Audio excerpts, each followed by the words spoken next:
right, everybody. Hello, hello, hello. Welcome to a Wednesday edition of the Rough Report. A little bit unusual, I know. As some of you know who follow me, I was planning on doing an episode last night for 420 because that's what I did last year. Nat and I did a 420 episode where we got, indulged in the day's festivities and just had a good laugh. So now I just decided to do this. And I brought my very dirty-looking friend on the air with me. So happy belated 420, everybody.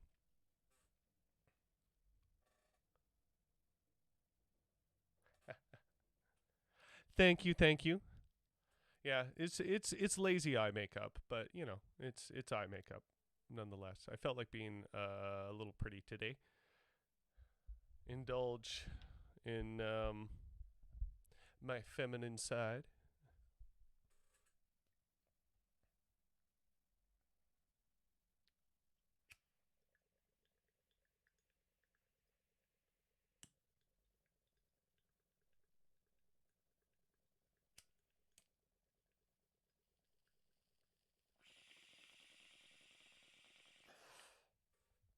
Honestly, this thing is filthy. I really need to clean it.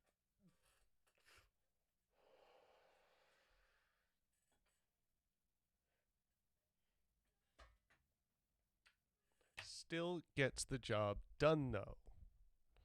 So we have that. So yeah, great news yesterday. Of course, unless you've been living under a rock, you wouldn't you State would of perhaps Minnesota, not County know of about Hennepin, this. District Court, 4th Judicial District. State of Minnesota plaintiff versus Derek Michael Chauvin, defendant. Verdict, count 1. Court file number 27, CR 20-12646. We, the jury, in the above entitled matter as to count 1, unintentional second-degree murder while committing a felony, find the defendant guilty. This verdict agreed to this 20th day of April, 2021 at 1:44 p.m. Signed, Yeah. juror foreperson, That feels juror good. number 19. Ooh, yeah. Same caption, verdict count 2. We, the jury, in the above entitled matter as to count 2, third-degree murder, perpetrating an eminently dangerous act, find the defendant guilty. This verdict agreed to this 20th day of April, 2021 at 1:45 p.m. Signed by jury foreperson, juror number 19.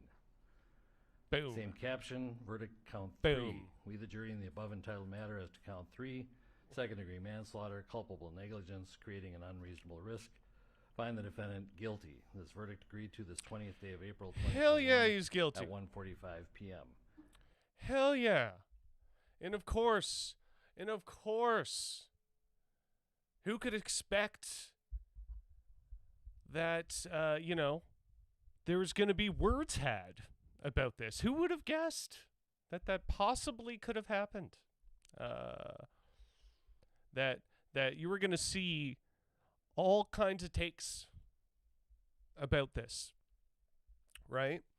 Like, let's see. What I just saw another brilliant take about this, so just bear with me a second here. Where's this? Oh yeah. This Facebook page, Blessed Little Homestead, a personal blog. I don't know who this person is. I just had it come across my feed, and it's awful and it's sort of racist and stuff. But when it comes to just these straight up kind of like daft opinions, I feel like the most effective thing to do is to laugh. It's okay. Let's just show it.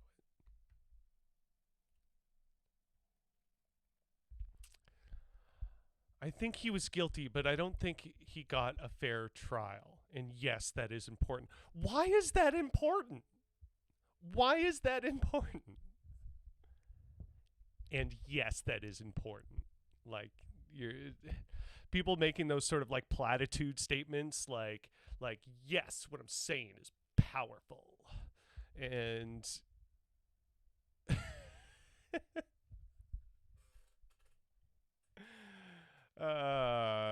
it's not. That's not important. What your white dread-headed ass thinks is important isn't. And of course, the Fox News and conservative media end of things is going to blow a gasket about this. I've already seen a couple things about it, actually. Um,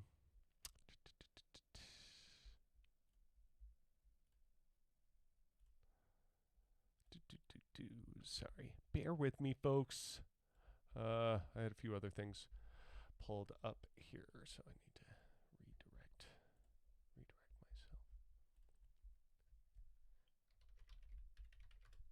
Also, feel free to call in if you have me added on your Facebooks. You can call in to talk about stuff live on the air, and I will be okay with that. Let's see here. What was I looking for?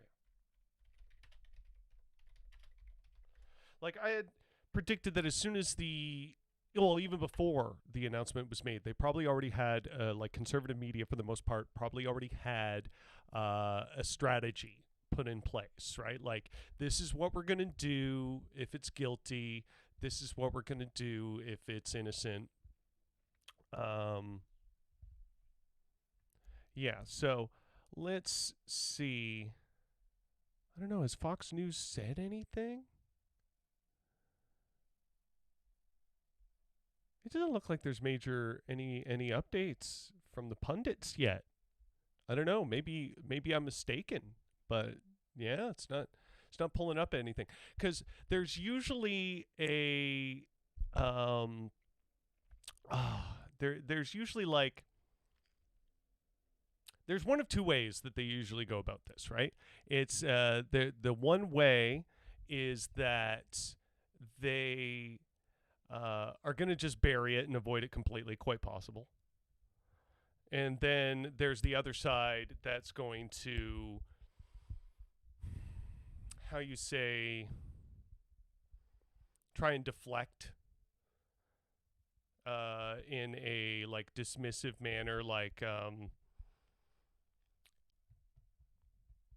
I guess that's sort of the same thing.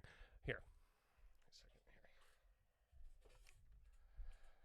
I gotta get a little more comfortable here. Excuse me, I took a big bong toke at the end of this, so, or beginning of this. See? That goes to show how stoned I am.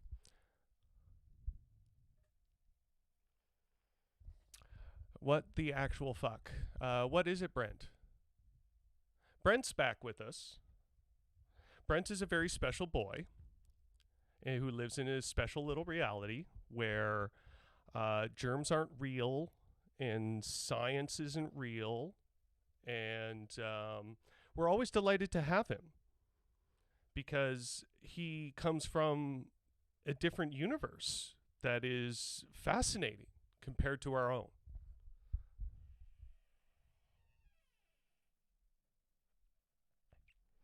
Oh, my kitten has come into the room, probably going to cause all sorts of disruptions.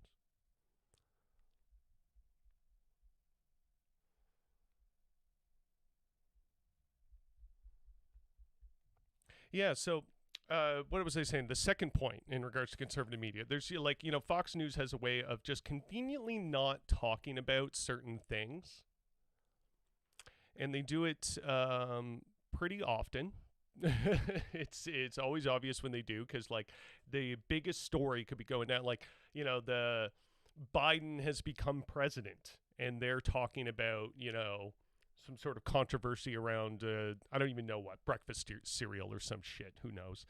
Uh, and that's typically like the Fox News sort of maneuver when it comes to things like that, right? But then you sometimes have like your Tucker Carlson go on and go, well, maybe he didn't get a fair trial, and maybe that is important. Like our precious little white friend on Facebook there was going on about. Of course, it's a white person with dreads, though. Like, right? Oh God.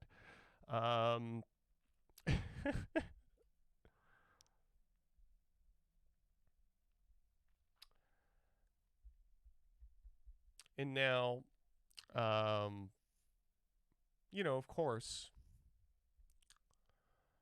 the same day, uh, we get an announcement, a verdict on the Chauvin trial. The same day, we get news that police have killed a 14-year-old black girl in the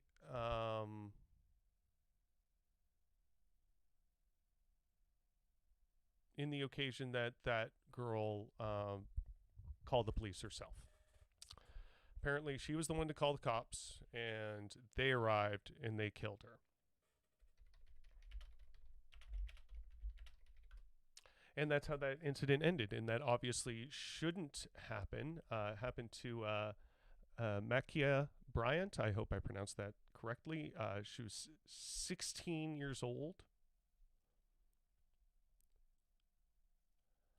And, we're already seeing the spin in the media of she had a knife.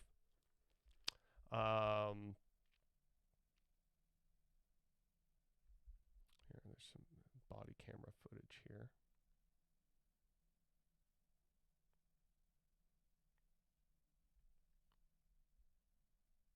That's pretty graphic. I don't think I'll be showing that.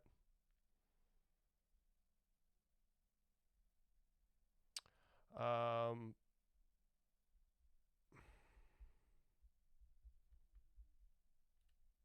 to people who are like, he was attacking people with a knife. Well, yeah, there's already pretty good response to that you may not be considering. Because this guy was able to walk around and kill people with that weapon. And we just recently learned of this. This is kind of the latest story in what's going on with this kid. U.S. police and public officials donated to Kyle Rittenhouse. Data breach reveals. So not only was he allowed to walk around with his weapon and kill people without punity from the police officers supported him, plainly showing which side of the political fence that police officers sympathize with the most, as they do time and time again. The right wing and the most fascist aspects of our society. The police force, although this latest development in terms of the Chauvin trial is a victory, it goes to show that it's fairly obvious that the war is far from over. That we can still have incidences where, multiple instances. It's going to keep going relentlessly.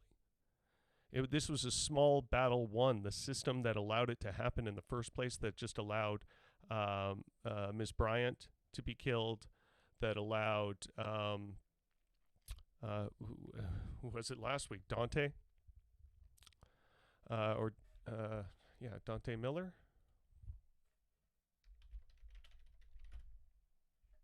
Yeah.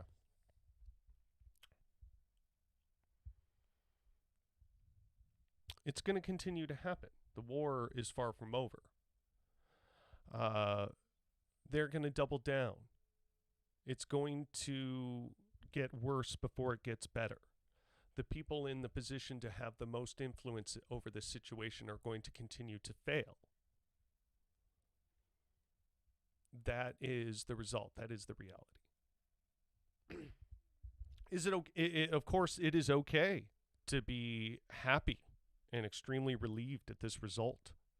But much like when Trump lost the presidency for his second term, you know, it was okay to feel a sense of relief and satisfaction with that result. But again, the system that allowed Trump to happen in the first place, the system that allowed Chauvin to do what he did in the first place in the murder of George Floyd, uh, that still exists. It still persists. And it's woven so deeply within our society that most people have been living inside of it for so long and never been put in the position to have to confront it that this is the default of reality. It is the norm. It is familiar. It is good. And even when it isn't,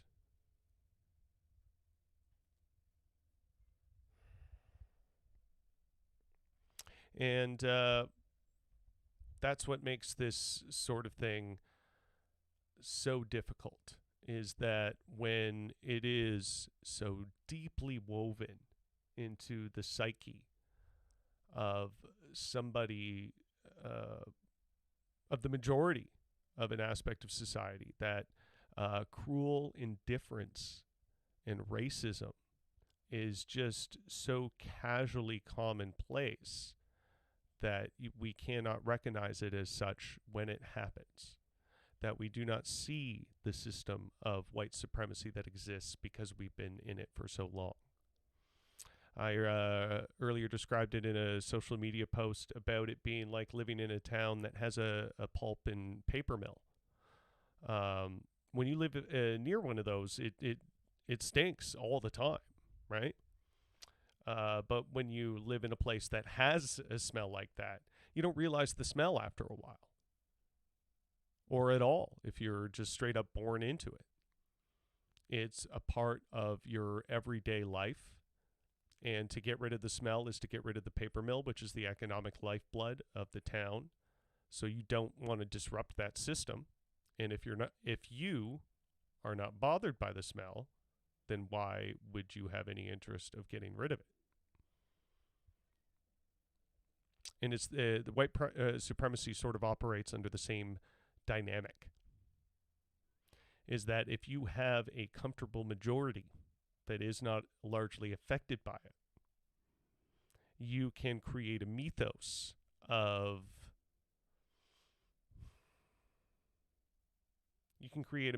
that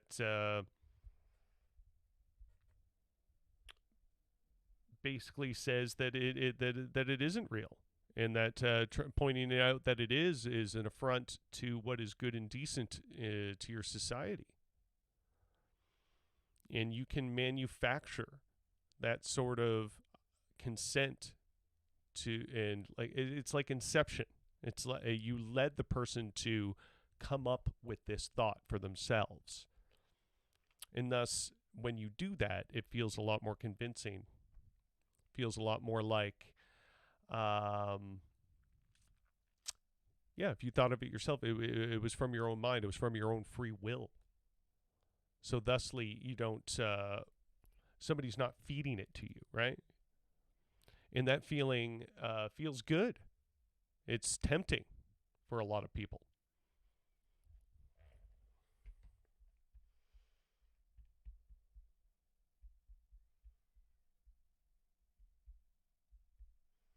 But we can't continue to be comfortable with this. We as, I say we as, say, a more privileged class of people that I'm particularly addressing when I say this. We cannot be comfortable with this result. It's not good enough yet because it keeps happening.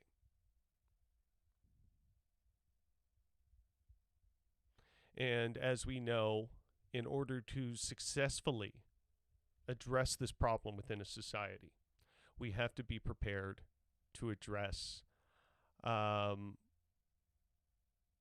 the fact that capitalism is dependent upon a supremacy such as white supremacy in order to help it function, and that we thus treat less powerful people as sacrificial lambs to the slaughter.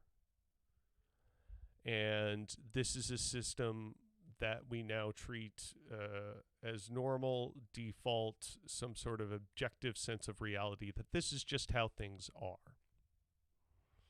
Much like I was saying with the town and the paper mill.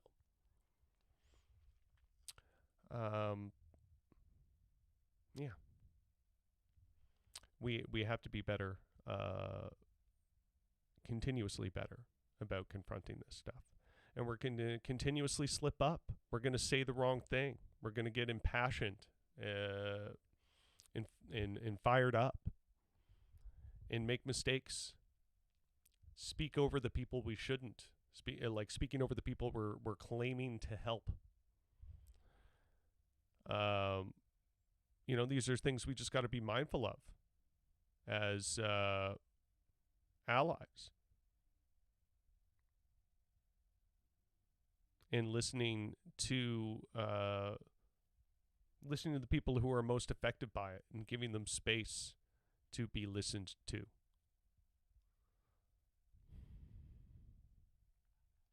Feels like this stuff has been said so steadily and so often and so rightfully.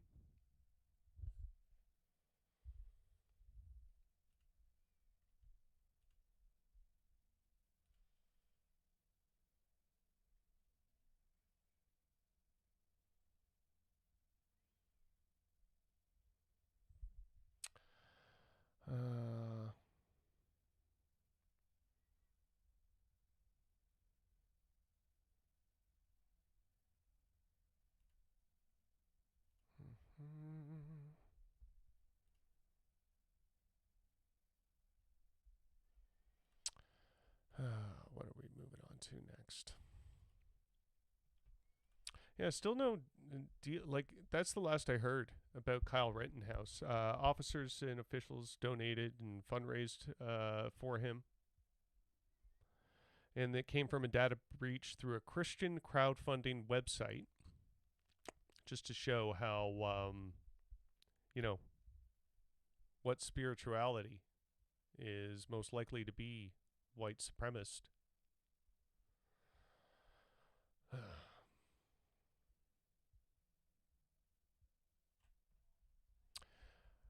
Let's see here. He went on the run, right? That's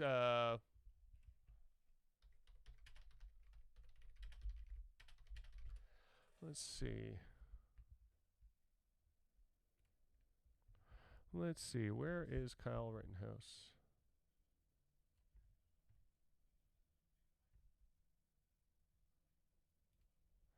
Here we go. We have an update from February. Posted bail. And he apparently bailed on the bail. And did they ever catch him after that? Do we know? Asked to issue an arrest warrant for Rittenhouse, stating they violated his.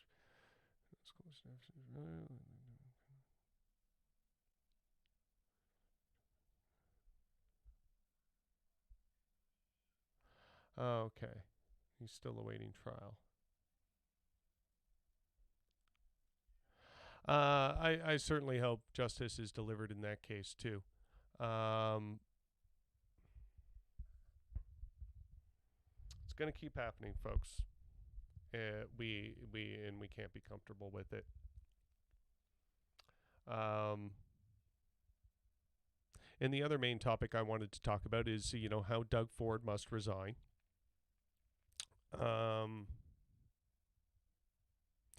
Doug Ford needs to resign for a variety of reasons.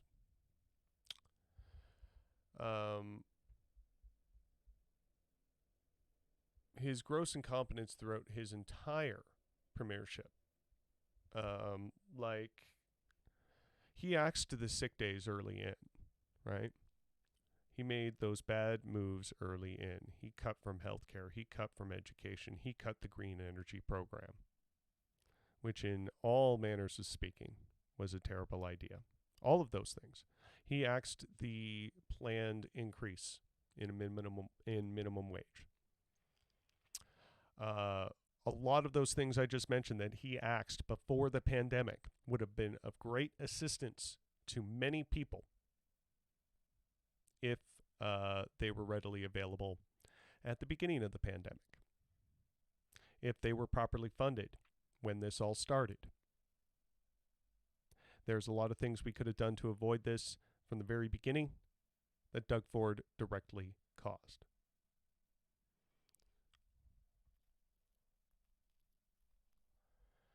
And that is why it seems to, I'm going to be looking into organizing a protest for Doug Ford. As far as I have seen, there has been no serious moves or big plans, although, so I'm feeling like something must be done. And I'm more or less kind of falling into this position where I want to get the ball rolling on it. We need to organize an effective strategy and protest strategy to put the pressure on Doug Ford to resign. His decisions have been selfish, politically motivated, within his own interests, in the interest of his friends, in particular the wealthy and the powerful. It has caused people to get sick. It has caused people to die. It has caused people to experience undue amounts of distress. Obviously, those things are in no particular order of importance. But nonetheless, Doug Ford's done all these things. And there should be no room for it or excuse for it within any civilized society. It is gross incompetence of the highest order. And if we even begin to accept it as some sort of norm, that this is just how the government is, and thus that's how it will continue to be, cannot continue. It just can't continue that way. Period.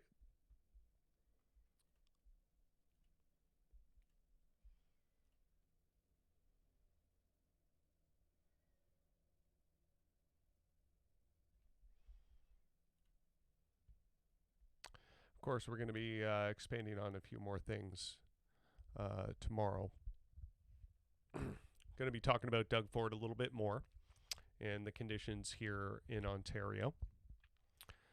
But overall, they're not good. More people are getting vaccinated. That's steadily getting there. But the rate of which it's happening is unacceptable. And now people are getting anxious and thinking up new conspiracy theories, perhaps listening to the wrong people. They're getting fed up. I've heard people refer to this as, a plot that's working within the interest of big pharma and all that sort of thing. That's quite possible.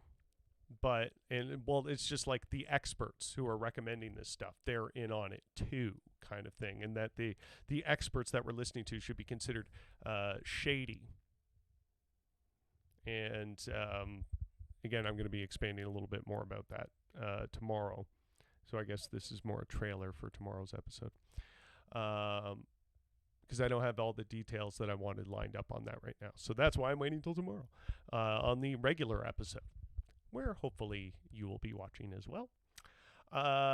So we are, we're going to put more pressure on Doug Ford to resign. And we need to talk a lot more about that. a lot more about why his decision making has been so severe. And on that note, actually, I've encountered this a couple times already, so it's kind of like aggravated me, and I wanted to get it off my chest. If you're buying into the narrative that this is the fault of just regular folk going out and being irresponsible, regular working people going out and just partying too much, or those young people going out and partying too much, if you're out there being upset about that and thinking that this is the fault of why things are not back to normal yet, you're an idiot. This is the fault of leadership. Look at the powerful. Follow the money, right? To blame this on regular folks who have been dragged through this for a year, through up and down bits of conflicting information where our own government and the media alike obscuring the word of experts and creating conditions where people think there's some sort of manufactured consent that you have to believe X, Y, and Z about COVID because of supposed experts. Meanwhile, there is no such manufactured consent because the debate is blown wide open by hysterical nut jobs, and nobody has taken a serious stance to mitigate that, namely our own leadership in government and media. So to say that there's some sort of manufactured consent around the consensus around COVID is idiotic. It's quite the opposite. There is a lack of consensus. And that lack of consensus, if anything, has been purposefully manufactured. For Doug Ford's political gain.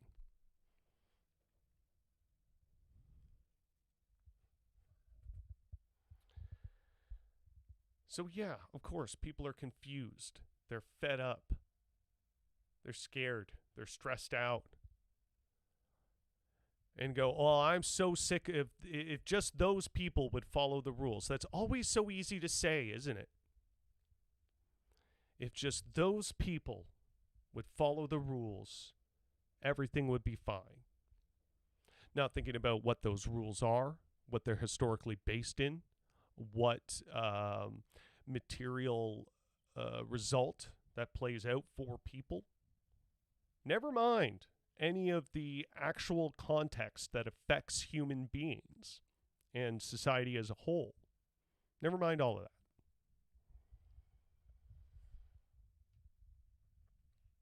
It's just whatever fits my selfish narrative and desire and makes me feel like there is some sort of sense to the hierarchy that I'm living within.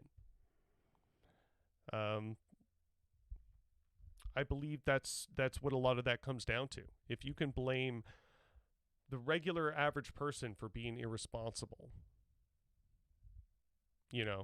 takes the onus off of thinking that our leadership is grossly corrupt and something needs to be done.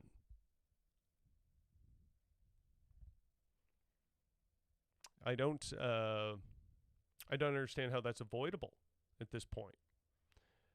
Seems pretty well everyone is upset at Doug Ford for how he has handled this pandemic. But let's be clear, it's even before the pandemic that he was mishandling the pandemic.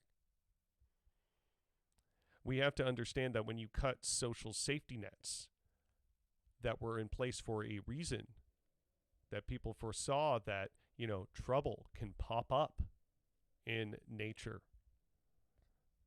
And we should probably be prepared for that. Yeah, that costs money. Yeah, in 2020 hindsight, it seems like it's not needed all the time. But that's what it is. It's an insurance policy. You pay into insurance all the time. You don't necessarily need to withdraw from it all the time. That's just good strategy in maintaining the comfort and happiness of the people that live in your constituency, that live in under your leadership.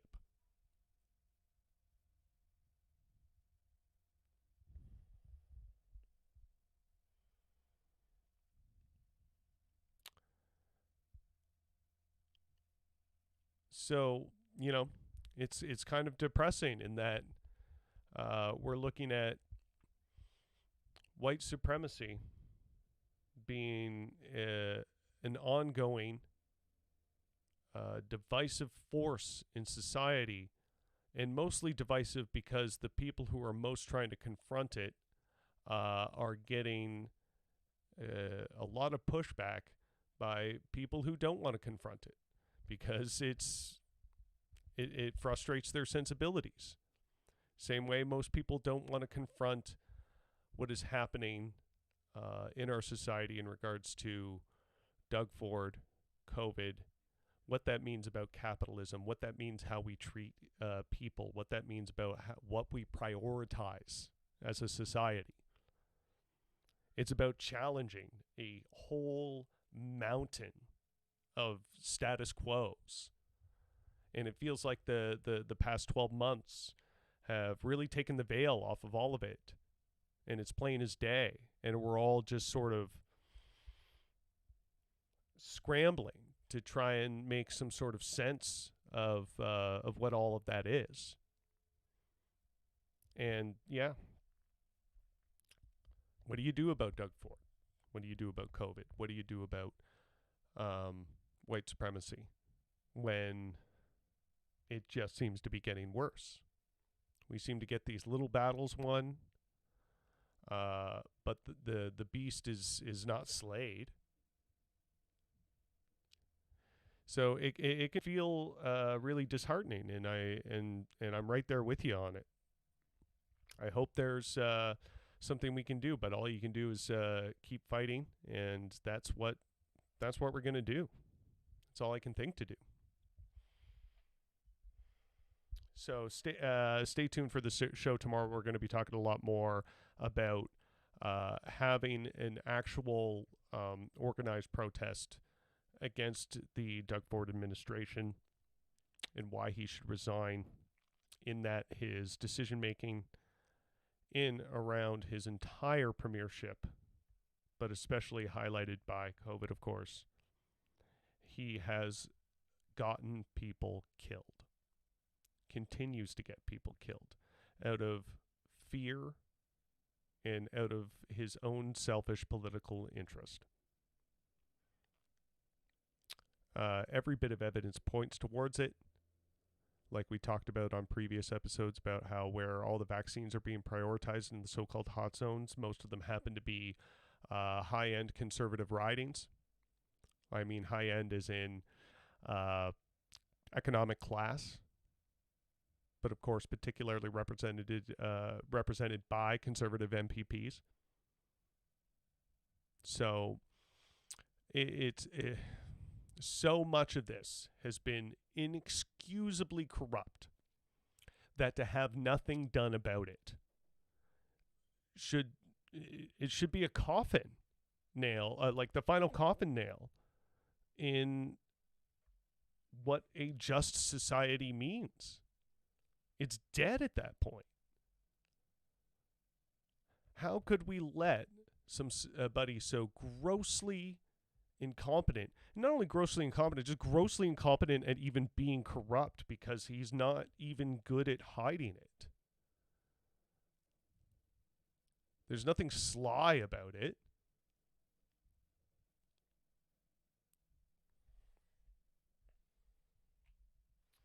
It's absolutely shameful, and it cannot be allowed to continue.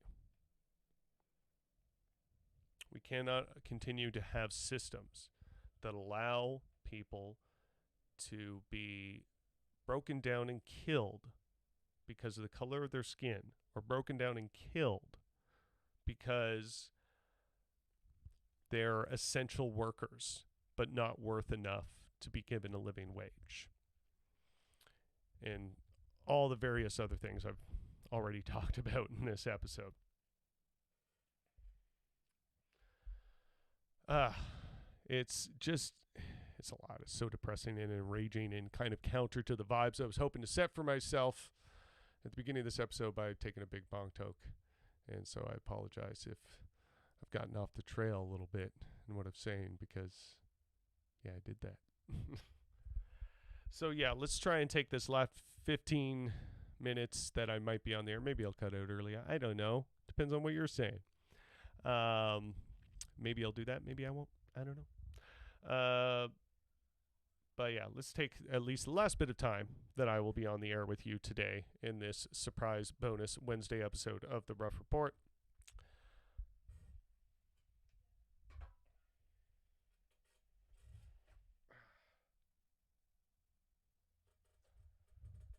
Sorry, I had my foot like bent in a weird position for a long period of time, and it kind of got stuck there. Like now my toes are a little numb. All right, so yeah, let's try and take a moment to relax and chill, and maybe enjoy, like I said, was talking about before, the small victory in that Chauvin is getting put away, in that he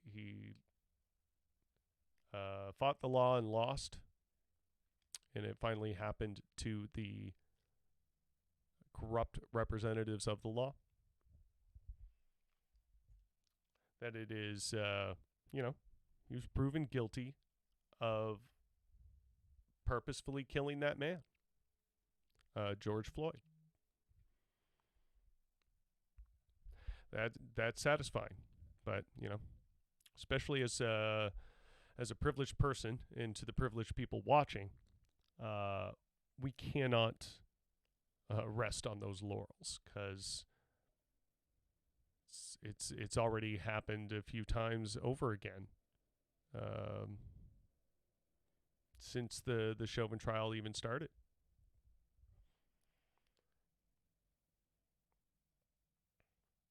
But either way, kind of on the, I guess, a slightly more lighthearted note, I'm hoping to make a good moment out of this Doug Ford thing, where if we can all come together under a single issue, like we can come together under a bong or a joint, this could be a good time. This could be a great moment of progressive ascension, to sound a bit dramatic about it. Progressive ascension. I don't know why I chose those words. Sounds kind of cool, though.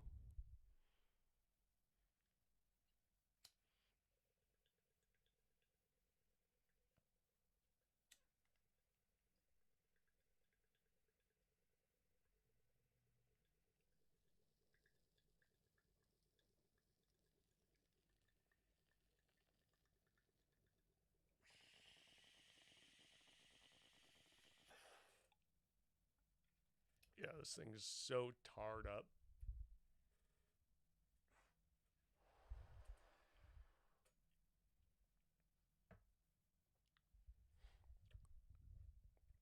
Yeah, I'm gonna clean that after the show, and then I'm gonna get working on some more music stuff.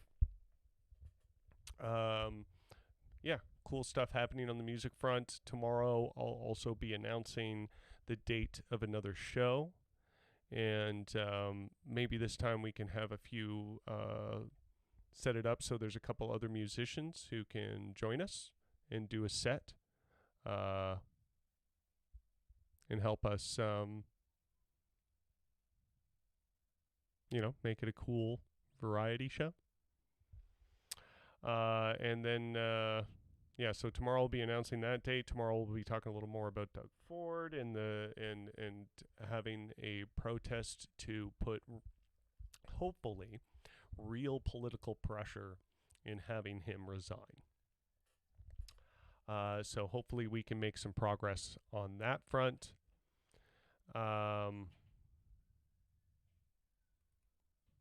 Maybe find out what's going on with this Rittenhouse shithead, and have a little more information there. And yeah, I think that's pretty well it. I don't know. Anybody else have anything to say? A couple people that are still watching. All right. It was a fun time coming on with y'all today. I was glad I did it and got to have a little tension released about a couple things and try and get my thoughts sorted about a couple things and have a little bit more lined up for tomorrow. And yeah, stay tuned for more music news. Again, there's stuff coming on the way. I am high as shit, everybody. Which is super great. I am very okay with that. Let's get the theme music going again. All right. So thank you for tuning in. This has been a fun little episode of the Rough Report, as depressing as it's been. But again, small victories, looking up, keep fighting the good fight, and continuously finding reasons that we can unite. And if Doug Ford being a piece of shit is a good way for us to unite, I am perfectly okay with that. Let's go with it. All right, onward and upward, my friends. This has been the Rough Report. I am Jim.